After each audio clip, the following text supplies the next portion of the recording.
Welcome to my channel. ఈ వీడియోలో ఆంధ్రప్రదేశ్ రాష్ట్ర ప్రభుత్వ ఉద్యోగులకు మరియు పెన్షనర్లకు నవంబర్ నెల జీతాలు, పెన్షన్లు జమ అయ్యే తాజా సమాచారాన్ని ఈ వీడియోలో తెలుసుకుందాము. సో, వీడియోని అయితే 3 గంటల 30 నిమిషాలకు ఉన్నటువంటి అప్డేట్ ప్రకారం చేయడం జరిగింది. వీడియోని ఎక్కడే గానీ స్కిప్ చేయకుండా ఎండ్ వరకు చూడండి. అప్పుడే ఇన్ఫర్మేషన్ పూర్తిగా అర్థమవుతుంది. వీడియో చూస్తున్న ప్రతి ఒక్కరు వీడియోకి లైక్ చేయండి ఫ్రెండ్స్. ఈ వీడియోని తోటి ఉద్యోగ పెన్షన్ మిత్రులతో అయితే షేర్ చేయండి.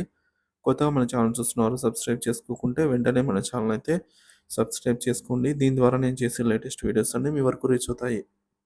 ఇంకా ఆలస్యం చేయకుండా వివరాల్లోకైతే వెళ్ళిపోదాం. సీఎఫ్ఎంఎస్ సర్వర్ మెయింటెనెన్స్‌పై తాజా సమాచారం అండి. జీతాలు మరియు పెన్షన్లపై అపోహలకు సమాధానం. చాలామంది మిత్రులు కామెంట్ సెక్షన్‌లో సీఎఫ్ఎంఎస్ సర్వర్ మెయింటెనెన్స్ కారణంగా డిసెంబర్ 7వ తేదీ తర్వాత మాత్రమే జీతాలు మరియు పెన్షన్లు జమ అవుతాయని ప్రశ్నిస్తున్నారండి. సో, ఈ సందేహాలకు సంబంధించి స్పష్టత ఇవ్వాలనుకుంటూ ఈ వీడియో చేయడం జరిగింది. CFMS server maintenance వివరాలండి. So, CFMS side నుంచి మనకు ఏం చెప్తున్నారంటే 2024, 25 ఆర్థిక సంవత్సరానికి సంబంధించినటువంటి బడ్జెట్ అప్‌లోడ్ ప్రక్రియ భాగంగా డిసెంబర్ 1 నుంచి 7 తేదీ వరకు సీఎఫ్ఎంఎస్ సైట్‌లో బడ్జెట్ లొకేషన్ మాడ్యూల్ మరియు బడ్జెట్ సేవలు అందుబాటులో ఉండవు అని అన్నారు.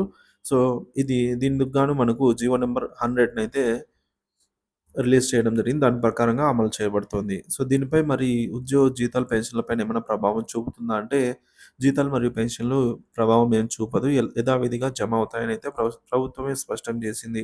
బీఎల్ఎం మరియు బడ్జెట్ సేవలు తాత్కాలికంగా నిలిపివేయబడతాయి కానీ, సీఎఫ్ఎంఎస్ సైట్‌లో ఇతర పనులు ప్రాసెస్ అవుతూనే ఉంటాయి.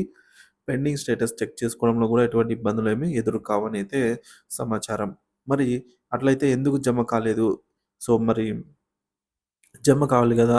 సీఎఫ్ఎంఎస్ సైట్ బానే పనిచేస్తుంటే జీతాలు, పెన్షన్ల మీద ప్రభావం లేనట్లయితే, బిల్లుల పరిస్థితి ఎందుకిలా ఉందంటే, ప్రస్తుతం బిల్లులన్నీ గూడా వెయిటింగ్ ఫర్ ఫండ్ క్లియరెన్స్ దశలో ఉన్నాయి. అంటే ఏంటంటే, ఇక్కడ మనకు సీఎఫ్ఎంఎస్‌తో పని లేదండి.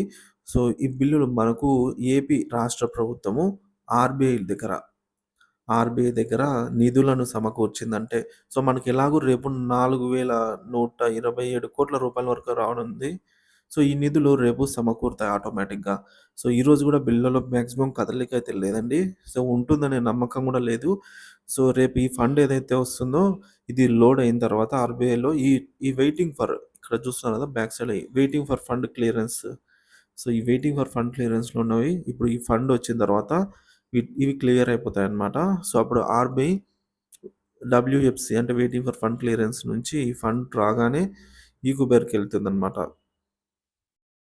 ఈ ఊబర్‌కెళ్ళి బిల్లులన్నీ గూడా మనకు బ్యాచ్ నంబర్స్ తర్వాత ఇంకా క్రెడిట్ అవ్వడం జరుగుతుంది.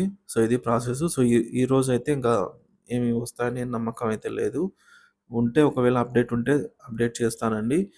రేపైతే ఖచ్చితంగా ఈ అమౌంట్ ఏదైతే రావాల్సిందో ఆ అమౌంట్ ద్వారా అయినా సరే చెల్లిస్తారు అని భావిద్దాం. మరి అంతేగాని 7 తేదీ వరకు టైం అయితే పట్టదనైతే ప్రభుత్వమే చెప్తోందండి. 7 తేదీ వరకైతే టైం పట్టదు అనైతే ప్రభుత్వమే చెప్తోంది. ఉదయం నుంచి ఇప్పటి వరకు కూడా ఎటువంటి కదలిక లేదండి. మధ్యాహ్నం 3:30 సమయం వరకు కూడా. కాబట్టి సాధారణ పరిస్థితుల్లో బిల్లులు ప్రాసెస్ అయ్యే సమయానికల్లా ఇప్పటి వరకు కదలిక ఉండాలి. అంటే కొన్ని బిల్లులు వెయిటింగ్ ఫర్ ఫండ్ క్లియరెన్స్ ఈ కుబేర్‌కెళ్ళాలి అట్లా. కానీ అలాంటిదేమి ఈరోజు జరగలేదనమాట. అందుకే ఈరోజు జమ అయ్యే అవకాశాలు అత్యంత తక్కువగా కనిపిస్తున్నాయని చెప్తున్నాము. ఇంకా డిసెంబర్ 7 తర్వాత ప్రాసెసింగ్ అనేది వేగంగా ఉంటుంది. ఏ దానికి ప్రాసెసింగ్ వేగంగా ఉంటుందంటే, జీతాలు మరియు పెన్షన్ బిల్లులకు సంబంధించి కూడా వేగంగా ఉంటుంది. ప్రభుత్వం ప్రకటించిన ప్రకారంగా డిసెంబర్ 7 తర్వాత బడ్జెట్ సేవలు మళ్ళీ ప్రారంభమయ్యాక ప్రాసెసింగ్ వేగవంతంగా ఉంటుందని చెప్పారు. అప్పుడు పెండింగ్ బిల్లులకు సంబంధించండి, ఇప్పుడు జీతాలకు సంబంధించి. పెండింగ్ బిల్లులకు సంబంధించి క్లియరెన్స్ ఏమైనా ఉన్నట్లయితే తక్షణమే ప్రాసెస్ చేయాలని ఆర్థిక శాఖ ఇప్పటికే చర్యలు తీసుకుంటోంది. ఇక ఉద్యోగ, ఉపాధ్యాయ మరియు పెన్షనర్లపై ప్రభావం. ఉద్యోగుల బిల్లులండి. ప్రస్తుతం బిల్లులు ప్రాసెస్ అవుతూ ఉండగా కదలిక లేదు. అంటే బిల్లుల్లో ప్రస్తుతానికైతే పెద్ద కదలిక అయితే ఏం లేదనైతే మనకు తెలిసిందే. సాధారణంగా సాయంత్రం లేదా మరుసటి రోజు సాయంత్రం అంటే 1 తేదీ నుంచి ఆ రోజు ఈవినింగ్ లేదంటే 2 తేదీ అయినా సరే మనకు జమ అయ్యాయి. కానీ ఇంకా జమ కాలేదంటే అక్కడ నిధులు లేవనేది మనకు క్లియర్ కట్‌గా అర్థమవుతున్నటువంటి విషయం అన్నమాట. ఆర్‌బీఐలో మనకు ఆహ్, నిధులు ఉన్నట్లయితే ఏ బిల్లు గూడా వెయిటింగ్ ఫర్ ఫండ్ క్లియరెన్స్ స్టేజ్‌లో ఉండదు. ఆ బిల్లు క్లియర్ అయిందంటే ఖచ్చితంగా అది ఆర్‌బీఐ ఈక్యూబర్‌కైతే వెళ్తుంది. ఇది మనము ఇంతకుముందు చెప్పుకున్నామండి. ఇంతకుముందు వీడియోలో. సో, బిల్లులు ఏవైనా సరే వెయిటింగ్ ఫర్ ఫండ్ క్లియరెన్స్‌లో ఉన్నాయంటే ఫండ్ కోసం ఎదురు చూస్తున్నాయి. రాష్ట్ర ప్రభుత్వము ఫండ్ ఆర్‌బీఐ దగ్గర గనుక నిధులు ఉంచినట్లయితే అవి ఈక్యూబర్‌కి వెళ్తాయి.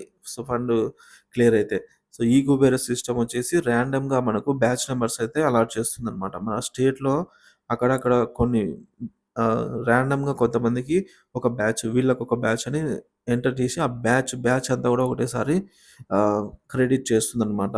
సో, మనకు 8,50,000 మంది ఉంటే వాళ్ళను బ్యాచ్‌లుగా డివైడ్ చేసి కొన్ని వేలకు తీసుకొస్తుందనమాట. కొన్ని వేల మందికి. సో, కొన్ని వేల బ్యాచెస్‌ని జమ చేస్తే చాలు అందరికి జమ అయిపోయినట్టే. ఆ బ్యాచ్‌లో ఉంటారు కాబట్టి. సో, అది సిస్టము. సో, ఇక్కడ మనకు అర్థమవుతుంది. ప్రాసెసింగ్‌లోనే అర్థమవుతుంది. వెయిటింగ్ ఫర్ ఫండ్ క్లియరెన్స్‌లో ఉన్నాయంటే ఫండ్ లేదు. మన రాష్ట్ర ప్రభుత్వము ఫండ్ లేదు. రేపు ఫండొస్తుంది. సో, రేపు ఈవినింగ్ వరకు నమ్మకం లేదండి. ఫండొచ్చిన తర్వాత జమ కావచ్చు. సో, కానీ ఎప్పటికప్పుడు అప్డేట్ అయితే ఇస్తూనే ఉంటాను. ఇంకా ఉపాధ్యాయుల బిల్లులు, విద్యాశాఖకు సంబంధించి బిల్లులు కూడా వెయిటింగ్ ఫర్ ఫండ్ క్లియరెన్స్ దశలోనే ఉన్నాయి. అవి కూడా కదలికేం లేదు. పెన్షనర్ల బిల్లులు, పెన్షన్ జమ అయ్యే ప్రక్రియలో కూడా ఎటువంటి కదలిక లేదు. అలాగని ఆందోళన కూడా అవసరం లేదు అని చెప్తున్నారు. సమీక్ష మరియు తదుపరి సమాచారం. ఈరోజు సాయంత్రానికి కొత్త సమాచారం ఏదైనా వచ్చినట్లయితే అది వెంటనే మీకు చేరవేస్తానండి. అంటే వీడియో ద్వారా మీకైతే అందిస్తాను. ప్రస్తుతానికి అన్ని బిల్లులు కూడా స్థిరంగానే ఉన్నాయి. కదలిక ఏం లేదు. స్తబ్దుగా ఉన్నాయని చెప్పొచ్చు. మరియు హ్మ్, ఆందోళన చెందాల్సిన అవసరం కూడా ఏమి లేదండి.